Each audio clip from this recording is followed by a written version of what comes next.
Students, welcome to real online classes. तो आज हम चैप्टर नंबर 2 स्टार्ट कर रहे हैं, right in the Indian constitution. देखो, लास्ट क्लास में मैं तुम लोगों को बता चुका था कि कॉन्स्टिट्यूशन क्यों जरूरी था, किस लिए हमने बनाया और कैसे कैसे हमने कॉन्स्टिट्यूशन को बनाया और कितने टाइम में हमने कॉन्स्टिट्यूशन को बनाया और कब पहली बार उसकी मांग उठी। ये सारी चीजें मैं लास्ट क्लास में डिस्कस कर चुका हूं, मतलब कि चैप्टर नंबर 1 में डिस्कस कर चुका हूं। तो जिन लोगों ने चैप्टर नंबर 1 नहीं देखा तो एक बार जाके उसे पहले देख लेना, क्योंकि ये चैप्टर पूरा लिंक वहीं से है। देखो, 11th क्लास के साथ इंपॉर्टेंस के साथ साथ ये चैप्टर क्या है, उनके कंपटीशन एग्जाम्स के लिए भी इंपॉर्टेंट है। जैसा कि मैं हर लेसन में तुम्हें बताता हूं कि कंपटीशन एग्जाम्स में भी बहुत ज्यादा इंपॉर्टेंस है, कि चाहे यूपीएससी हो, चाहे सीजीएल है, चाहे एसएससी, मतलब XYZ कोई भी बच्चा किसी भी एग्जाम की तैयारी कर रहा है तो वो ये वीडियोस देख सकता है आराम से। तो आज हम बात करेंगे कि द इंपॉर्टेंस ऑफ राइट्स, मतलब राइट्स की इंपॉर्टेंस क्या है। देखो, मैं आज तुम लोगों को बस 2-3 कहानियां सुनाऊंगा, उन कहानियों के बेसिस पर तुम अपने आप ही समझ जाओगे क्या ये एक्चुअली में सही है या सही नहीं है। बस अब पहली कहानी स्टार्ट करते हैं हम। इसमें द इंपॉर्टेंस ऑफ राइट्स में, तो राइट्स की क्या इंपॉर्टेंस है। क्या है कि मेरा एक दोस्त, वो है ना एक कॉन्ट्रैक्टर है। अब कॉन्ट्रैक्टर है तो उसको क्या है कि एक स्टेडियम बनाने का मौका मिला, गवर्नमेंट की तरफ से उसे एक स्टेडियम बनाने का मौका मिला। तो वो क्या हुआ कि देश के बहुत कोनों से मजदूरों को लेके आया उसको स्टेडियम को बनाने के लिए। जब वो मजदूरों को लेके आया तो गवर्नमेंट ने एक फिक्स कर दिया था कि इतना बेगस तुम्हें मजदूरों को देना है, मतलब कि इतना पैसा तुम्हें मजदूरी देनी है। अब वो बना अपने आप में ज्यादा चालाक, उसने क्या किया, जो गवर्नमेंट ने फिक्स रेट किया था, जो गवर्नमेंट से वो पैसा ले रहा था मजदूरों का, उसने उतने पैसे नहीं दिए, बीच में से कमीशन खाकर उसने कम पैसे दिए। जैसे कि मान लो गवर्नमेंट ने बोला था कि 300 रुपए देने हैं तुम्हें, पर मजदूर को 300 रुपए देने हैं एक दिन का, लेकिन उसने 200 रुपए ही दिए। 1000 रुपए का गफला किया। भाई गफला तो गफला है, चाहे 1 रुपए का हो चाहे 100 रुपए का हो। तो इस तरीके की कंडीशन आई।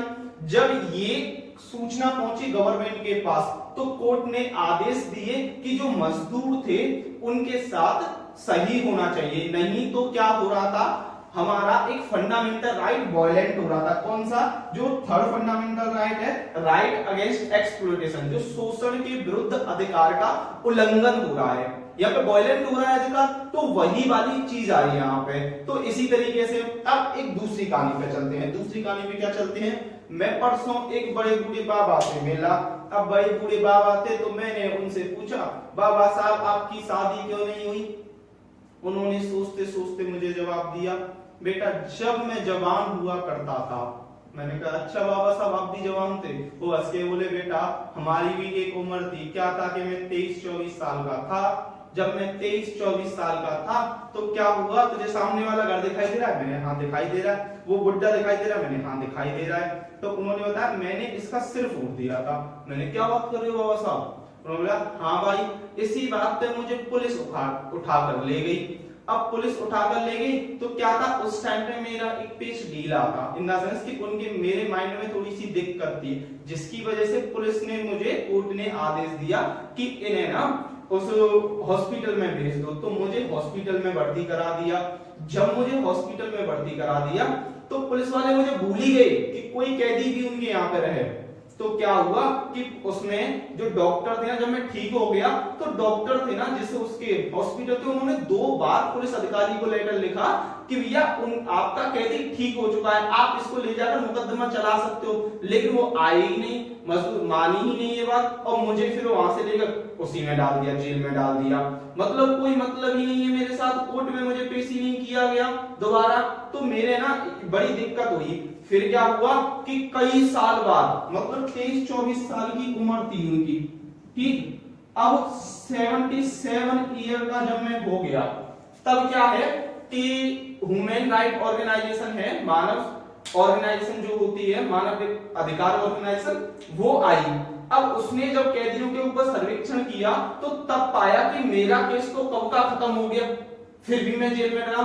उसके अकॉर्डिंग बेटा मैं छूटा, पिछली साल छूट के आया हूं जेल से। मैंने क्या बात कर रहे हो बाबा। तो बोला गया यहाँ पे, तो अगर यहाँ पे भी तो वायलेंस हुआ, मतलब कि हमारे फंडामेंटल राइट का वायलेंट हुआ। राइट टू फ्रीडम की बात करें, यहाँ पर हम बात करेंगे आगे, तो क्या हो रहा है यहाँ पे, वायलेंट ही तो हो रहे हैं एक तरीके से।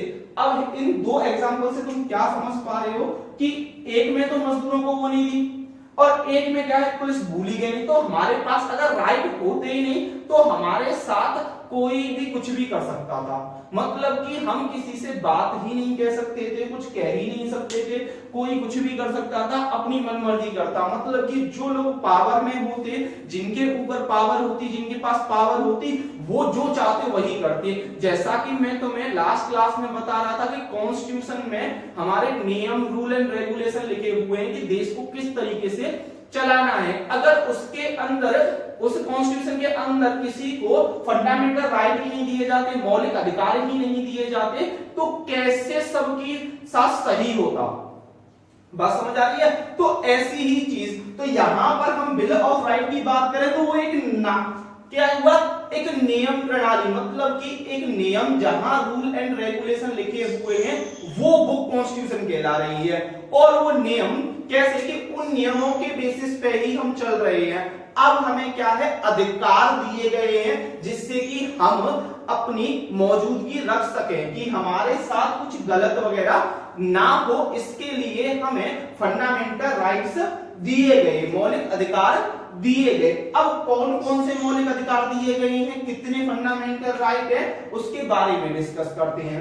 क्या है कि आज की क्लास में मैं तुम्हें सिर्फ 2 फंडामेंटल राइट पढ़ाऊंगा, क्योंकि ये 2 बहुत लंबे हो जाएंगे। फिर आने वाले टाइम में मैं तुम्हें 4 और फंडामेंटल राइट पढ़ाऊंगा इसके आगे वाली क्लास में। क्या है, कितने टोटल कितने फंडामेंटल राइट है हमारे, कितने मौलिक अधिकार है? क्या कह रहे हो? 7। ना ना ना भाई, अब 7 नहीं है, अब तो 6 हैं। राइट टू प्रॉपर्टी था वो हट गया है हमारे फंडामेंटल राइट से।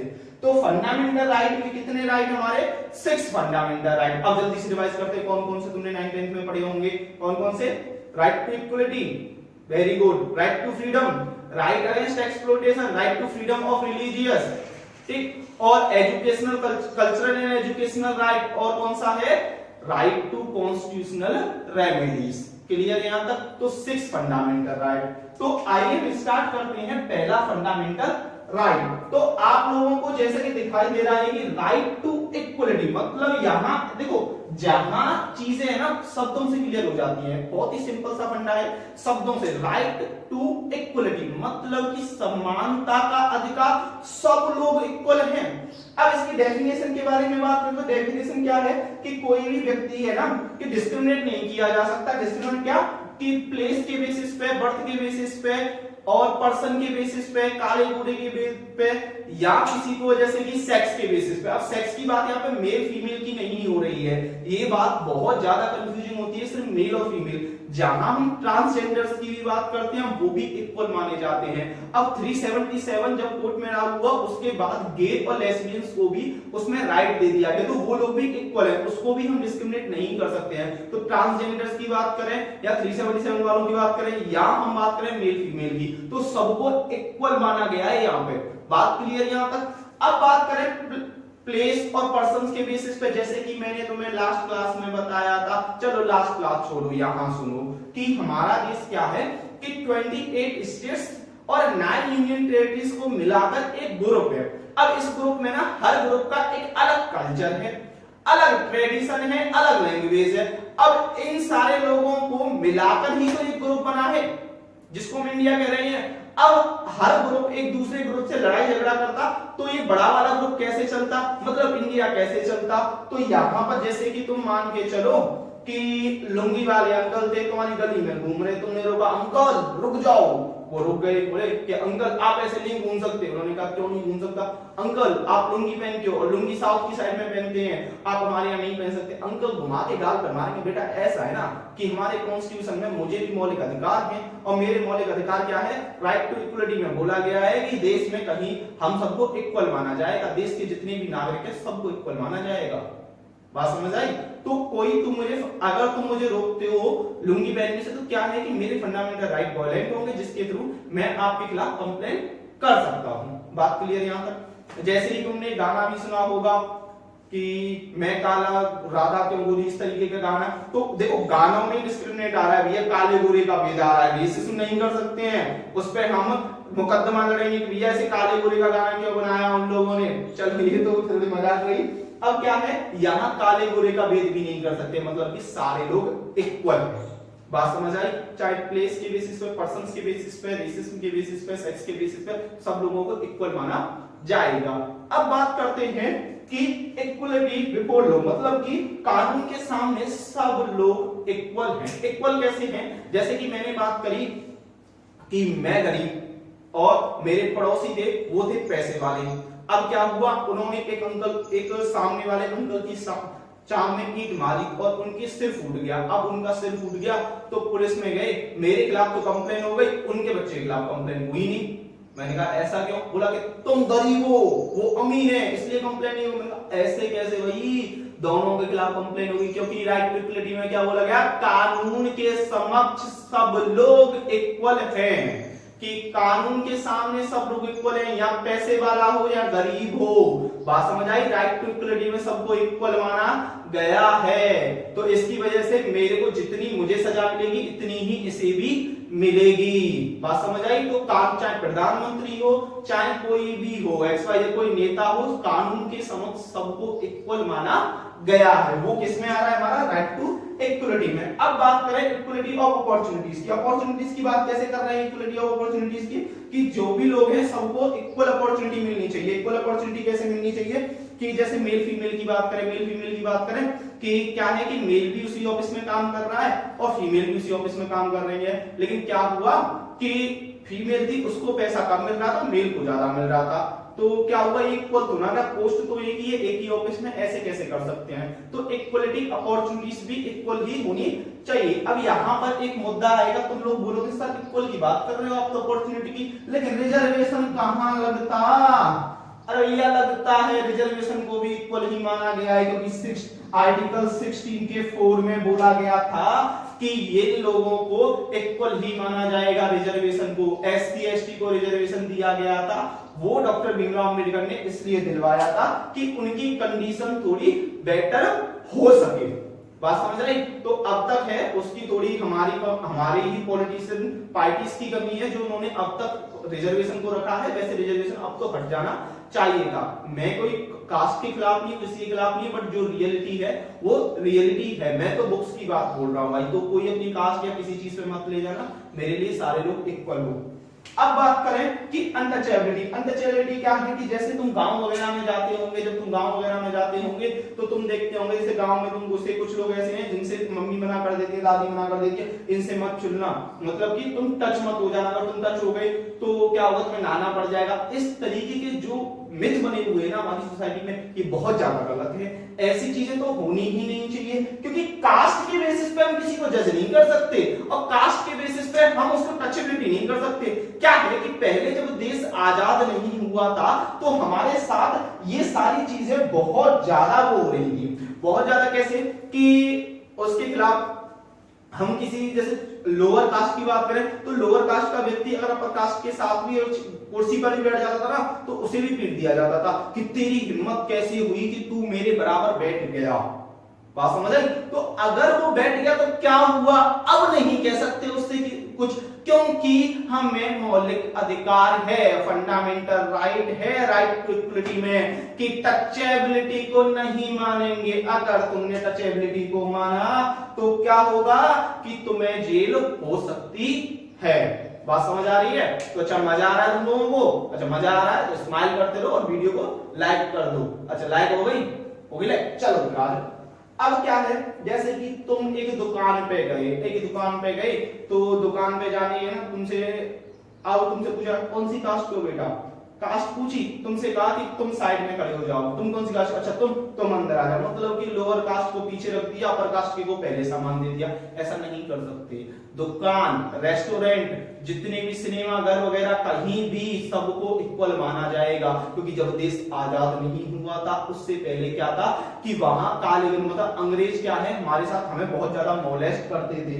कैसे कि वो लोग बोलते थे कि भैया तुम हमारे इक्वल नहीं हो, तुम हमारे बराबर पे नहीं बैठ सकते, या रेस्टोरेंट में जहां हम सीटों पे बैठकर खाना खाते हैं आप लोग नहीं खा सकते। लेकिन देश आजाद हुआ, स्थिति बदली, कॉन्स्टिट्यूशन बना, जब कॉन्स्टिट्यूशन बना तो उसमें मौलिक अधिकारों में, फंडामेंटल राइट्स में बोला दुकान, सिनेमाघर, हॉस्पिटल और XYZ कोई भी जगह सबको इक्वल माना जाएगा भाई। किसी को भी हम उसकी कास्ट के बेसिस पर जज नहीं कर सकते। बात क्लियर।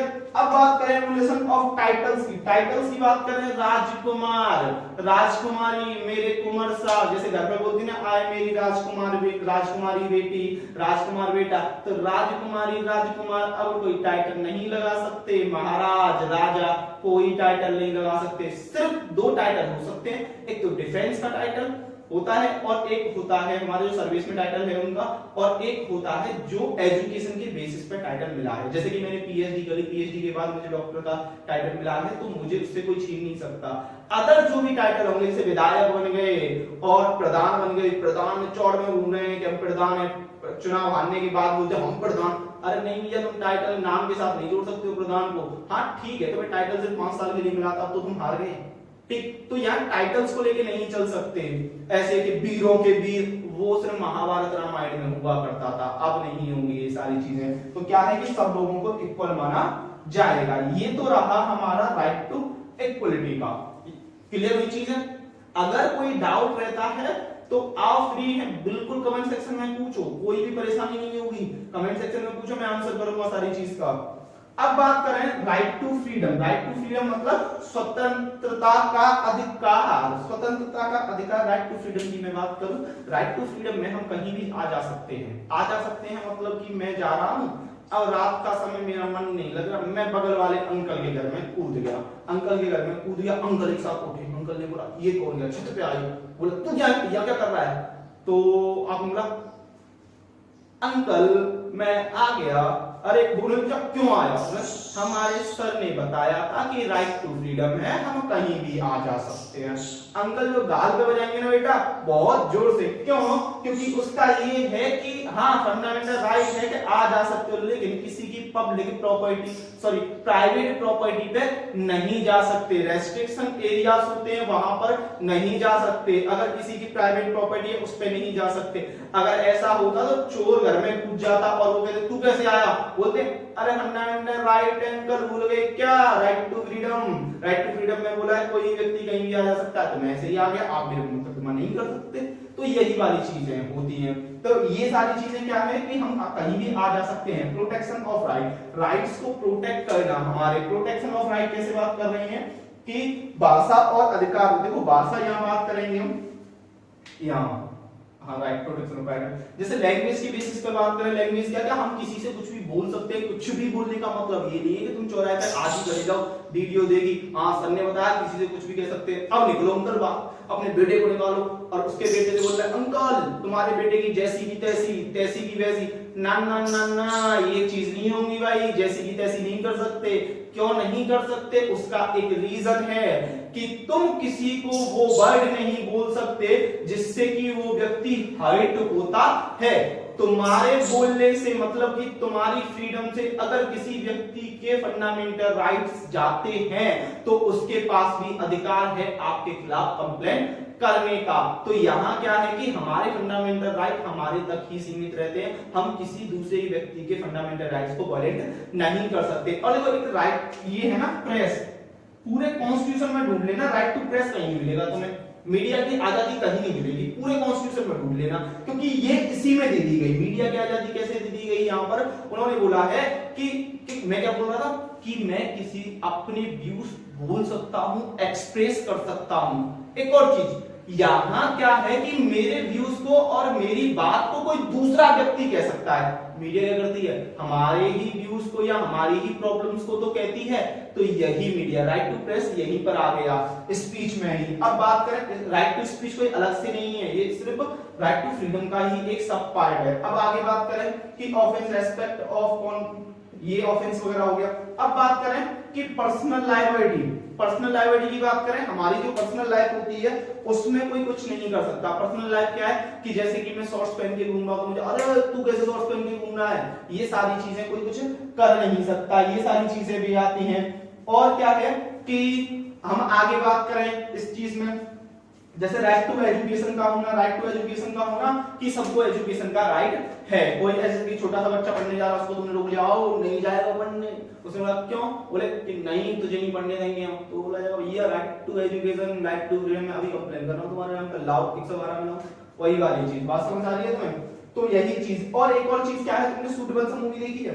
क्या कह रहे हो सर? देखी है, सेट मैक्स पर बहुत आती है। हाँ, सेट मैक्स की धरोहर, उसमें तुमने देखा होगा स्टार्टिंग में सीन आता है जब अमिताभ बच्चन जी आते हैं थाने में, आकर बोलते हैं, थाने में आकर क्या बोलते हैं कि तुम, तो उस लेडीज को वो बंद कर लेता है उसमें कि तुमने इसको बंद कैसे किया, अगर किया तो तुमने किस बेसिस पे किया, ठीक है, अगर तुमने किस बेसिस पे किया तो तुमने 24 घंटे के अंदर इसे कोर्ट में पेश क्यों नहीं किया, और लेडीज कांस्टेबल ने क्यों नहीं अरेस्ट किया, और रात के समय तुम कैसे अरेस्ट कर सकते हो?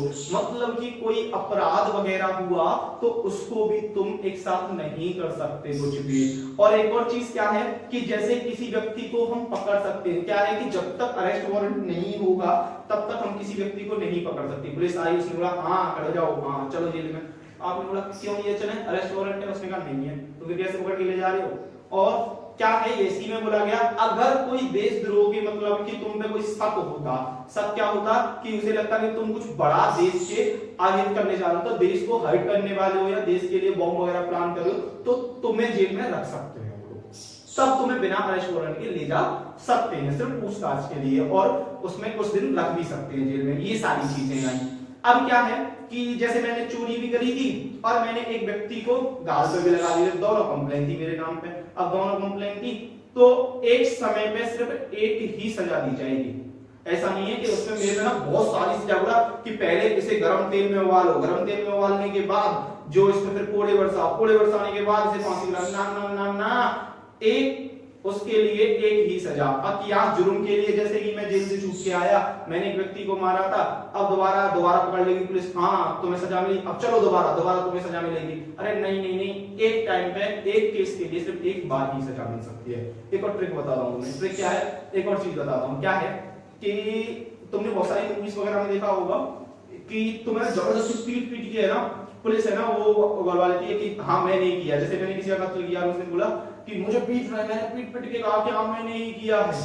क्या होता है कि कुछ लोग क्या करते हैं, स्टार्टिंग में जाके जेल में पुलिस वाले जैसे पीट दिया बोलते हैं हाँ मैंने किया। ये जब बोलो ना, क्योंकि कोर्ट में जाके बोल दिया सर मुझे तो जबरदस्ती इन्होंने बयान लिखवाया था, पुलिस पर ही उल्टा केस हो जाएगा। रीजन क्या था इसका? रीजन क्या है कि, लेकिन ध्यान रखना कि कोई कैमरा वगैरह ना चल रहा हो या कोई रिकॉर्डिंग वगैरह नहीं हो रही हो। कभी कभी क्या होती है, पुलिस भी गलत करती है, जैसे कि किसी निर्दोष को जबरदस्ती पीट कर उससे उगलवा लेती है कि हाँ वो कहता है, लास्ट में आके बोलता इतना पिट रहा है, यहाँ पिट रहा है, यहाँ पिट रहा है, लास्ट में बोलता है मैं नहीं किया, मार क्यों रहे अल्लाह, मैं मान लेता हूँ मैं नहीं किया, यही वाली चीज। तो ऐसी भी चीजें हैं। अब आगे बात करेंगे इससे राइट अगेंस्ट एक्सप्लॉइटेशन की, आगे फंडामेंटल राइट्स की, डायरेक्टिव प्रिंसिपल्स वगैरह की नेक्स्ट क्लास में। तब तक के लिए bye bye and take care.